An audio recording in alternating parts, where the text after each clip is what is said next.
अगर सब कुछ सही था तो ये बच्चे तो मूर्ख नहीं हैं, पढ़े लिखे हैं, ग्रेजुएट हैं, बहुत सारे बीएड हैं, बीटीसी हैं, पीएचडी किए हुए हैं। तो अगर हर व्यक्ति अगर इतना ही महान था, इतना अपने महान कार्य किया, तो सड़कों पे ये हंगामा क्यों?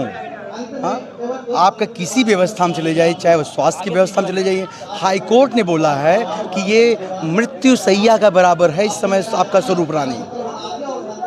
कौन से विभाग है? लोग पेंशन के लिए लड़ रहे हैं, शिक्षा मित्र अपनी लड़ाई लड़ रहे हैं, रसोइयाँ अपने लड़ाई लड़ रहे हैं, यूपी SSC के बच्चे अपना लड़ाई लड़ रहे हैं। कौन सा विभाग है, कौन सा डिपार्टमेंट है जिसमें लड़ाई नहीं चल रही है? समस्या इस बात की यूनिफिकेशन की है कि हर विभाग की लड़ाई लड़ने वाले अलग अलग डिपार्टमेंट लोग अलग अलग लड़ाई अलग अलग सड़कों पे खड़े हैं।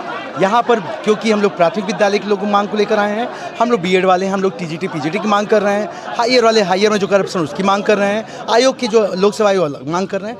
हर व्यक्ति परेशान है सरकार के सरकारी रवैये से। अगर सरकार का रवैया इतना बेहतर होता तो ये बच्चे मूर्ख नहीं थे कि दिन भर इस 45 डिग्री सेल्सियस के में आकर के सड़क पर खड़े हो। आपको देखना हो तो कैमरा लगा के देख लीजिए कि इससे आपको नजर लग जाएगा कि जी बिल्कुल, मैंने कवर किया है, सुबह से ही काफी कुछ कवर किया है। बिल्कुल, तार देखने जा रही है, यहाँ क्या काम खुला हुआ है, बच्चे बैठे हुए देख रहे हैं। इस सड़क की दशा बता सकती है कि इस आयोग की दशा क्या है। आयोग की दशा और इस सड़क और कूड़े की दशा बराबर है इस समय। अच्छा, इतनी प्रचंड गर्मी में यहाँ पर बच्चे यहाँ पर धरने पे बैठे हुए हैं। एक चीज़ जो काफ़ी लोगों को नहीं समझ में आएगा, अनुपात समानुपात का मसला क्या है और इस पर किस तरीके से भर्ती होनी चाहिए? अनुपात समानुपात इसलिए या बार बार क्योंकि ये शिक्षा मित्रों को भी, रसोइयों को भी, मतलब विभाग में अगर चपरासी भी काम कर रहा है तो उसको भी इन्होंने टीचर में काउंट कर रखा है। और प्लस इन्होंने जो ये प्रौढ़ शिक्षक होते हैं, जो अनुदेशक होते हैं, जो भी इनके डिपार्टमेंटल तौर पे और भी शैक्षिक गतिविधि के कार्य के लिए लिए जाते हैं, सबको उन्होंने शिक्षा में क्लियर कर दिया। मतलब वही हुआ ना कि भर्ती किया था, चपरासी पे लगा दिया प्राथमिक विद्यालय में पढ़ाने को। भाई वो डिग्री है, वो पढ़ा सकता है, ये बात अलग है, उसके पास उसकी योग्यता है, लेकिन आपने भर्ती किस लिए किया था? तो रिमेनिंग पोस्ट पे तो बच्चे मांग करेंगे ना। तो आपके अनुपात समानुपात, जब चुनाव आता है तो वही अनुपात गड़बड़ा जाता है आपका, और जब अनुपात आपका गड़बड़ाएगा तो हमारा अनुपात बराबर करने के लिए आपको अंततः भर्ती लानी ही पड़ेगी। और ये जो भी कुछ ट्वीट हुआ है बिना किसी प्री प्लान के तो हुआ नहीं है। आपकी बाकायदे मीटिंग हुई है, आपके मिनट्स ऑफ मीटिंग लीक हो गई है। मिनट्स ऑफ मीटिंग का ये पार्ट था जो कि लीक हो गया। ये भर्ती शायद 1 साल बाद लाना था, शायद पहले से ही उसका ट्वीट हो गया, बाद में उसको डिलीट इसलिए किए क्योंकि आपके चुनावी हिस्सा का वो पार्ट है। जब चुनाव नज़दीक आएगा शायद आप उसके बाद उस समय दोगे, लेकिन दोगे जरूर, आज नहीं तो कल तो देना ही पड़ेगा। तुम भाग नहीं पाओगे, क्योंकि कल तक कहने वाले कि उत्तर प्रदेश में योग्य व्यक्ति नहीं है, आज वही योग्य दिखने लगते हैं। जब सड़कों पे जब हंगामा होता है तो वही छात्रों में आपको योग्यता दिखने लगती है, क्योंकि आपको जब तक गर्दन नहीं दबाई जाती ना तो आपके में मुँह से आवाज़ भी नहीं निकलती है। अच्छा, एक चीज़ मैं आपसे पूछना चाहूँगा कि आपके हिसाब से सिस्टम में क्या चीज़ें होनी चाहिए ताकि अभ्यर्थियों को कोई दिक्कत ना हो? हर साल भर्ती आनी चाहिए एक सीक्वेंस से। कैलेंडर के बारे में आप क्या कहना चाहेंगे? हम सभी छात्रों से निवेदन ये करेंगे, जब आप वोट देने जाएं तो ये भ्रष्ट और करप्ट नेताओं को वोट देते वक्त, अगर वो किसी पार्टी का हो, इन करप्ट नेताओं को पहले तो कभी वोट मत दें। और अगर नोटा बटन इसलिए होता है कि आप जितना नोटा की संख्या, क्यों? कारण क्योंकि असली कार्य नेताओं का था, असली कार्य उन नेताओं का है जो हमारे प्रतिनिधि बन करके हमारी आवाज़ को बुलंद करेंगे विधानसभा में और लोकसभा में, राज्यसभा में। लेकिन समस्या है कि बहुत कम नेतागण ऐसे हैं जो ज़मीनी आवाज़ को वहाँ पे जगह देते हैं। तो जो जिनका कार्य था वो कार्य तो कर नहीं रहे हैं। जब भ्रष्ट और करप्ट वो अपनी धन संपत्ति को बढ़ाने लगे, अपना ठेका टेंडर बढ़ाने लगे, जो आपके नेतागण जिनके स्कूल, कॉलेजेस और बड़े बड़े विश्वविद्यालय चला रहे हैं, वो कैसे कहेगा कि सरकारी नौकरी बढ़ने दो यार? कैसे कहेगा? और किसका नाम लूँ? नाम लूँगा तो हंगामा होगा। नहीं तो यहाँ बहुत सारे लोग हैं, कई के रिश्तेदार होंगे, कई परिवार होंगे, उनके खुद के अपने कम से कम 20-20, 50-50 कॉलेजों के मालिक हैं, डिग्री बांटने में माहिर हैं। आखिर पीजीटी में क्यों इन्होंने बीएड कंपलसरी किया? क्योंकि बीएड की डिग्री लेने की कमजोरी हो गई थी, डिग्री बिक नहीं रहा था। अब तर्ज से सीटें क्यों भरने लगी? अच्छा, तो डिग्री बांटने की प्रक्रिया भी वो कमाने का एक हिस्सा है। वो कमाने बीटीसी बांटो, फिर बीएड का अलग बांटो, योग्यता दोनों को है। क्या कौन बच्चे हैं 10 खड़ा कर लीजिए, 9 आपको मिलेंगे पढ़ाते हुए, 9 पढ़ाते हुए मिलेंगे और अच्छी योग्यता के साथ पढ़ाते मिलेंगे।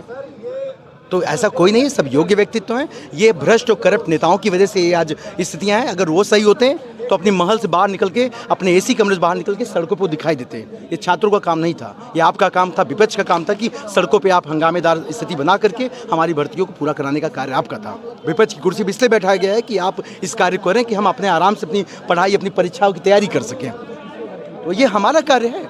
हम यहाँ पे सड़कों पर दिन भर बैठे, हम सड़क की आवाज़ उठाए, तो हम आपको चुने क्यों हैं? हमारा कार्य था कि आपको वोट दे करके आपको प्रतिनिधि के रूप में चुना गया। वो प्रतिनिधि का कार्य कि आपकी हमारी आवाज़ बन करके आप प्रॉपर स्थितियों में, प्रॉपर जगह पे आप हमारी आवाज़ को बुलंद करेंगे। लेकिन आप कर क्या रहे हैं? आप अपने स्कूल, कॉलेज, इंस्टीट्यूट चलाने में मस्त हैं, जनता उधर मस्त, सरकार फर्जी ऑपरेशन में मस्त। जी बिल्कुल बिल्कुल, आपकी बात में काफ़ी सत्यता है। और हाल ही में रजत जी के ऊपर ऐसा माना जाता है कि कई सारे मीडिया चैनल ऐसा बोल रहे थे कि उनके ऊपर कि ये एक सपा के नेता हैं, इसलिए ये यहाँ पर जितने भी अभ्यर्थी बैठे हुए हैं ये सपा के जो है सपोर्टर हैं। इस पर एक बात मैं कहना चाहूँगा, अगर यहाँ पे मैं मान लीजिए यहाँ सभी साथी किसी एक पर्टिकुलर पार्टी के व्यक्ति हैं, आपका कार्य क्या है? आप सरकार हैं, सरकार किसी पर्टिकुलर एक पार्टी की नहीं होती, भले बनती है सरकार, लेकिन आप भी तो किसी तरह मिल के सरकार बनाए हो, अकेले तो नहीं चला रहे हो। अगर विपक्ष किसी तरह से विपक्षी व्यक्ति का है, वो आवाज़ उठा रहा है, तो उसमें आपको दिक्कत क्या है? जेल भेज दो। आपको लगता है कि वो पार्टी में मेंबर रहना या पार्टी के मेंबर रह के आवाज़ उठाना अगर गलत है तो आप भेज दो जेल, क्योंकि ये कोई गलत नहीं है, कोई असंवैधानिक कार्य नहीं है। कोई व्यक्ति किसी का विचारधारा जहाँ से मैच करता है उसका जुड़ना वो अपनी अधिकार है, अपना लोकतांत्रिक अधिकार है। हम किसको वोट देंगे, हम किस पार्टी को ज्वाइन करेंगे, हम किस लोकतांत्रिक पार्टी के साथ कार्य करना चाहते हैं। पार्टी का ज्वाइन करना न करना ये सरकार का कार्य नहीं है सिद्ध करना कि ये किस पार्टी के बिलोंग करते हैं। मतलब कोई भी अगर आपके खिलाफ आवाज़ उठाए तो आप उसको किसी पार्टी का बना दोगे? बना दो, मुझको बना दो, इनको। पार्टी का बनाना आसान है, लेकिन आप जिस प्रश्न के लिए आवाज़ उठाई जाती है उसको हल करना बहुत मुश्किल है। आप उस आवाज़ को हल करो, ये किसी पार्टी के होंगे वो आपको चरण वंदन प्रणाम करके फिर वो घर चले जाएंगे। और हम लोग हमेशा करते आए हैं, हम बार बार कहते हैं लोकतंत्र में हमारा अधिकार है हम सवाल उठाना, हमारे द्वारा प्रतिनिधियों का कार्य सवाल उठाना। प्रतिनिधि तो किसी व्यक्तिगत पार्टी से उसका जुड़ा होता है, लेकिन हम आप तो सबके सवालों को लेते हैं। कल अगर जीत जाएंगे बच्चे तो मैं प्राथमिक विद्यालय में नहीं जा रहा हूँ क्योंकि मैं तो बीएड धारी हूँ, लेकिन हम उन सभी प्राथमिक विद्यालय में जाने वाले बच्चों की शुभकामनाओं को लेकर के कि उन बच्चों की भर्ती हो। इनकी बहन अगर बाहर जॉब कर रही है तो भाई आकर यहाँ खड़ा है, कई ऐसे कई बंधु यहाँ खड़े हैं जिनके कई सारे कोई मतलब नहीं इस भर्ती से, लेकिन वहाँ आकर के सपोर्ट कर रहे हैं इसलिए कि प्राथमिक विद्यालय की भर्ती आए और लाखों करोड़ों बच्चों का भविष्य उज्जवल हो। बिहार चुनाव आया तो भर्ती में भर्ती 2 साल लटका है, कम से कम वो टेढ़ा मेढ़ा अनपढ़ गवार चाहे जिससे कर रहा है कम से कम कार्य तो कर रहा है। आप पढ़े लिखे आपको हमें लगता है कि सच बात यह है कि शब्द प्रयोग नहीं करना चाहिए। अगर आपको नहीं कार्य करने आता है तो भाई छोड़ दो, आप आरोप प्रत्यारोप से बचो। आप मैं आशा करूंगा कि आपको भगवान जो भी अधिकारी आपके मिनिस्ट्री में होंगे उनको बुद्धि दे और आपको ये 1,93,000 की भर्ती को वापस ले आकर के टीजीटी, पीजीटी, एलटी, जीआईसी, प्रवक्ता जितनी भर्तियां उसको कंटिन्यू करके बच्चों का भविष्य उज्जवल। अच्छा, एक आखिरी सवाल आपसे पूछना चाहते हैं कि लोग सरकारी स्कूल में अपने बच्चों का एडमिशन करने से कतराते हैं, ऐसा क्यों? और लोगों की एक मानसिकता भी हो चुकी है गाँव में या फिर कहीं भी, आप भी जानते होंगे कि वो ऐसा कहते हैं कि उसमें पढ़ाई नहीं होती। ऐसा क्यों, लोगों की मानसिकता ऐसा क्यों हो गया है? कहना है कि आईएएस बनना आसान है लेकिन प्राथमिक विद्यालय के टीचर बनना बहुत कठिन है। मतलब प्राथमिक विद्यालय के शिक्षक बनना कहीं आईएएस से भी कठिन हो चुका है। आप देख सकते हैं आईएएस तो 3 अटेम्प्ट किसी तरह को क्लियर कर सकता है, हो सकता है जो भी होते हों। प्राथमिक विद्यालयों की जो स्थिति खराब करने में सबसे बड़ा रोल सरकारों का है। सरकारों ने उस पर ध्यान देने के बजाय उन शिक्षकों का कार्य लगा दिया है, उनको जनगणना में भी लगा रखा है, रसोई एक काम लगा रखा है। गाँव आप कराओ, वो आपका कार्य है, उनसे लोग जुड़े होते हैं, लेकिन आप वहाँ पर जैसे आपने प्रधानों के साथ सचिव को लगा दिया वैसे स्कूलों पर एक सचिव की उपलब्धता करिए। उस सचिव का कार्य है कि क्या करेगा, वो तमाम अलग मेंबर्स की आप भर्ती करिए। स्कूल की जो 2 महीने की छुट्टियां होती हैं, मई और जून की छुट्टियां, उसमें आप जनगणना कार्य कराइए। आप हमेशा चुनाव 5 साल में आता है, लेकिन हमेशा आप जो विधायकों सांसदों की जूरी में जो हमारे शिक्षकगण लगे हैं, सरकार उस पर कार्रवाई क्यों नहीं करती है? सरकार का कार्य है कि अपना उसको नियंत्रण मिले।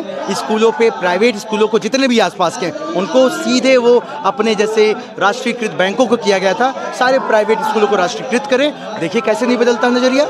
आपकी इच्छा तो दिल्ली में, दिल्ली की सरकार जो पूर्व सरकार थी उन्होंने प्रयास किया, वो गलत किए, सही किए, जो भी गड़बड़ थे, कम से कम प्राइवेट से सरकारी स्कूलों के प्रति महत्वपूर्णता तो बढ़ाई। वो चर्चा तो हुई, केरल के बारे में चर्चा करते हैं, वहाँ पे साक्षरता थी। अगर हम कोई अच्छा कार्य करता है उसकी चर्चा जरूर होती है। तो अगर प्राथमिक विद्यालय में अगर 100 विद्यालय हैं तो 20 विद्यालय में जो नए बच्चे जा रहे हैं, कार्य कर रहे हैं, अच्छा पढ़ा रहे हैं। एक हमारे तमाम ऐसे लोगों को जानता हूँ जो स्कूल को रंगहीन भी इतना बेहतरीन बना दिए हैं कि बच्चे जहाँ आना नहीं चाहते तो वहाँ स्कूल में लाइन लगी हुई है। आदर्श विद्यालय खोलिए। आप क्यों केंद्रीय विद्यालय का हेल्प नहीं ले रहे हैं? आपके पास सिस्टम है, उसका हेल्प लीजिए और सरकारी विद्यालयों को उस बराबर बुलाइए कि वहाँ पे बच्चे अधिक से अधिक एडमिशन लें। और आज भी सरकारी कॉलेजेस में एडमिशन लेने की लाइन लगी होती है, बशर्ते उसकी क्वालिटी को आप मेंटेन करिए। आप करना नहीं चाहते। आपका परिचय? पंकज कुमार पांडे, छात्र एक्टिविस्ट हूँ, बस ये जानिए। ठीक है, आप लोग देख पा रहे हैं कि भैया का सिर्फ इतना कहना है कि जो सरकारी स्कूलें हैं उनको सुधारने का प्रयास करें।